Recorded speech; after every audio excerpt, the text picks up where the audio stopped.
तानाशाही मुर्दाबाद। तानाशाही का खुले रूप में घोर विरोध करते हैं। ये लोकतंत्र है, ये देश भारतीय संविधान से चलेगा। जो हमारी अभिव्यक्ति की आजादी है उसे कोई हमसे छीन नहीं सकता।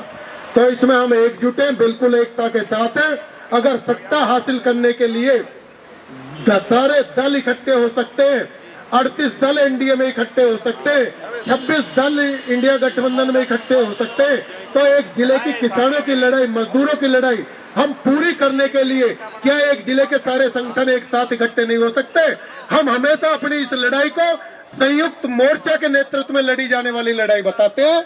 और हमारे प्रेरणा स्रोत जो रहा था वो दिल्ली के अंदर 13 महीने चलने वाला किसानों का वो आंदोलन रहा जो संयुक्त किसान मोर्चा के नेतृत्व में लड़ा गया। आज हम मौजूद है ग्रेटर नोएडा विकास प्राधिकरण। हमारे साथ है भारतीय किसान यूनियन अजगर के राष्ट्रीय अध्यक्ष। सर, आपका स्वागत है हमारे चैनल में। आप ये बताइए, ग्रेटर नोएडा विकास प्राधिकरण में धरने का कौन सा दिन चल रहा है? आज 24वां दिन यहाँ धरने का चल रहा है। 24 दिन से लगातार किसान यहाँ पर रात दिन धरना दे रहे थे, संघर्ष कर रहे थे। 24वां दिन है। हमारे साथ किसान नेता है, जुझारू किसान नेता नरेश चपरगढ़, जिन्होंने किसानों के लिए बढ़ चढ़ के अपने आंदोलन का हिस्सा लिया है और हमेशा बढ़ चढ़ के किसानों के हित के लिए कार्य किए हैं। सर नरेश जी, आप एक बताइए कि मुख्यमंत्री के द्वारा किसानों के हित में जो एक समिति का गठन हुआ है, इसमें आप क्या कहेंगे? किस तरीका से किसानों को इसमें हित होगा? देखिए, मैं ये कहना चाहता हूँ कि ये जो गठन हुआ है, मुख्यमंत्री जी ने जो किया है, ये अब से पहले हो जाना चाहिए था। ये बहुत विलंब से हुआ है। इसमें काफ़ी ऊर्जा क्षेत्रीय किसानों की खर्च हुई है। मातृशक्ति ने बढ़ चढ़कर आंदोलन में हिस्सा लिया है। बहुत ऊर्जा क्षेत्र के किसानों की खर्च हुई है। ये काम बहुत पहले हो जाना चाहिए था और इसमें विश्वास ही कर सकते हैं। एक उम्मीद है हम लोगों की कि ये जो कमेटी गठित हुई है माननीय मुख्यमंत्री जी के आदेश पे, ये उम्मीद कर रहे हैं कि ये कमेटी इस समाधान जो समस्या है हमारी, जो किसानों की समस्या है, जिसमें तीनों प्राधिकरण हैं, इन समस्याओं का समाधान हो जाए, ऐसी उम्मीद हम करते हैं। और इसमें आपकी क्या रणनीति रहेगी आगे? रणनीति तो यही है कि जो हमारा जो किसान मिलकर के, सारे संगठन मिलकर के, यहाँ रूपेश भाई भी कर रहे हैं, नोएडा में खलीफा कर रहे हैं, यमुना में हम लोग भी हैं और संगठन भी हैं जो कर रहे हैं, बराबर संघर्ष कर रहे हैं। इसमें तो यही है कि पहले तो ये उम्मीद है कि ये जल्दी इसका निस्तारण हो जाए और अगर नहीं होगा तो फिर आगे रूपरेखा बना करके फिर पुनः जो अभी एक बात और आपको मैं बता दूं, ये आज 24वां दिन है। आज धरने का समापन नहीं हो रहा है, ये स्थगित हो रहा है और इसमें माननीय मुख्यमंत्री जी ने 3 माह का समय दिया है कि 3 माह के अंदर इस समस्या का समाधान किया जाए। अगर 3 माह के अंदर इस समस्या का समाधान नहीं होता है तो ये स्थगित हुआ है, धरना खत्म नहीं हुआ। आगे चल किसानों की मांग है और किसान कोई ऐसी मांग नहीं मांग रहा है जिसकी वजह से अथॉरिटी परेशान हो रही है। मैं तो ये भी कहना चाहता हूँ कि शासन प्रशासन के लोग जितनी ताकत किसान के आंदोलन को दबाने के लिए करती है, अगर उसकी चौथाई ताकत भी समस्या के समाधान के लिए करे तो निश्चित रूप से समाधान हो जाएगा। कोई ऐसी मांग नहीं है जिसका समाधान नहीं हो सकता। दुनिया के अंदर कोई ऐसी समस्या नहीं है जिसका समाधान नहीं हो सकता। ये तो किसान हैं यहाँ के, इनकी समस्या का समाधान हो जाएगा जिस दिन पॉजिटिव आप इसको आगे लेके जाएंगे। भारतीय किसान यूनियन अजगर के द्वारा ग्रेटर नोएडा विकास प्राधिकरण पे जो धरना चल रहा है, उसमें किस तरीका से आपने अपना समर्थन दे रखा है? हमने तो जब भी रूपेश भाई की कॉल आती है, इनकी बड़ी पंचायत होती है, उस पंचायत में हम अपनी टीम के साथ यहाँ उपस्थित होते हैं, बढ़ चढ़ करके हिस्सा लेते हैं, इनका सहयोग करते हैं, समर्थन करते हैं। और हम इनका ही नहीं, हम तो ये चाहते हैं कि पूरे ज़िले का और पूरे देश के किसान की अगर कहीं भी कोई बात हो तो हमें सौभाग्य प्राप्त हो कि हम उसमें हिस्सा लें और अपना सहयोग समर्थन करें।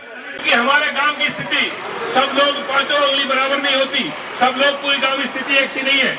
कुछ लोग हमारे संपन्न हैं, कुछ लोग हमारे आज भी ऐसी व्यवस्था में हैं कि शाम को गोलगप्पे देख के अपने बच्चों को पालने का काम करते हैं।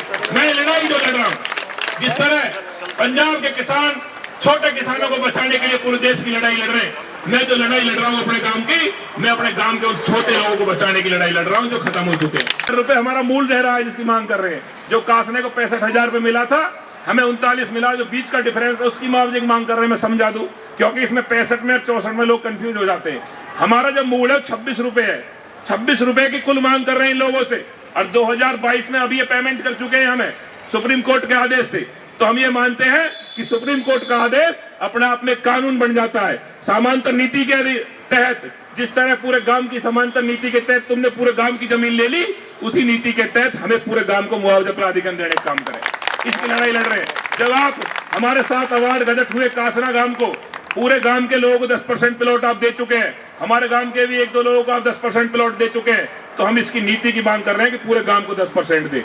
आपके फैसले के साथ है, आप जो फैसला लेंगे यहाँ से हम उसी के साथ रहेंगे। हमारी भी अपनी गांव की कमेटी है, वहाँ चर्चा करेंगे कि धरना स्थगित करना है, चलाना है, क्योंकि जो कमेटी शासन ने बनाई है हमें भी उस पर पूरा भरोसा है। जिस दिन आपने दिल्ली जाने की मार्च की कॉल की थी, उस दिन सुबीर खलीफा जी, डॉक्टर रुपेश जी, हम सब साथी, मैंने ये कहा था कि आप एक बार कॉल कर देना, एचआर से 500 लोग लेकर मैं पहुंचूंगा। सारी महिलाएं सब लोग तैयार थी। हमने तो रात को भी हिसाब बना लिया कि कौन कहाँ रुकेगा, रात को कहाँ, हमें महामाया पहुंचना था। तो ये धरना हमारा हेड ऑफिस है, वो धरना भी आपका है।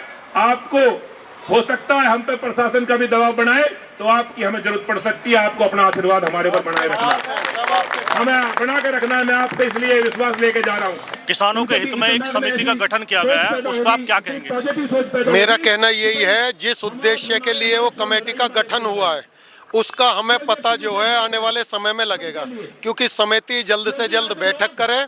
जो समिति 3 सदस्य गठित हुई है वो जल्द से जल्द यहाँ पे गठन होकर वो एक मीटिंग करे, मीटिंग करके किसानों की समस्याओं को सुने, और जो वाजिब किसानों की हमारी समस्याएं जिन्हें लेकर हम इतने लंबे समय से धरना रहते हैं, उनको वो शासन से लागू कराने का कार्य करें। जब हम उनकी मंशा को कहेंगे कि ये मंशा किसानों के पक्ष में। अभी आपका जो धरना चल रहा है, कितने दिन हो गए इसको? हमारे धरने को इसको चलते हुए आज दोबारा 25 दिन हो गए हैं। पूर्व में 124 दिन हमने धरना दिया था, दोबारा ये सेकंड टर्म हमारा है, 25 दिन इसे फिर हो गए हैं। और क्योंकि अभी ये हमारी ये मांग थी कि जो यहाँ से हमारे 2 मुद्दे, प्रोजेक्ट अफेक्टेड फैमिली वाला और दूसरा सभी किसानों को, प्रभावित किसानों को 10% विकसित भूखंड देने का, वो दोनों शासन को गए हुए थे, उस पर कोई पहल नहीं हो रही थी। क्योंकि अब कमेटी का गठन हो गया है, इसलिए धरना हमारा चालू था। अब हम जब तक हमारी कोई बैठक होती है अपने धरने को आज स्थगित करेंगे और कमेटी के समक्ष अपना पक्ष रखेंगे। हमें उम्मीद है कमेटी हमारे पक्ष को सुनकर हमारी समस्याओं को हल कराएगी। ये धरना आपका स्थगित हो रहा है या खत्म हो रहा है? नहीं, धरना हम स्थगित करेंगे। पूर्व में भी हमने स्थगित किया था, क्योंकि ये धरना हमारा तब तक समाप्त नहीं होगा जब तक किसानों को उनका हक नहीं मिल जाता। आगे और क्या रणनीति है आपके किसानों के हित में? जिस तरीका से किसानों की बैकलीज के मुद्दे, बैकलीज के प्रकरण कितने भी अभी अथॉरिटी में पड़े हुए हैं जिन पर कोई कार्रवाई नहीं हो रही है, 6% प्लॉट की इन्होंने सहमति बनाई है, उस पर आपकी क्या है? हमारी प्लानिंग ये है, अभी हमारा धरना स्थगित हो जाएगा, क्योंकि हमारा 21 मुद्दों को लेकर हमने ये धरना दिया था। उसमें से 2 मुद्दे शासन को भेज दिए जिन पर कमेटी का गठन हो गया, लेकिन बाकी 19 मुद्दे अथॉरिटी के स्तर पे ही हल होने, जो किसानों के यहीं से संबंधित है।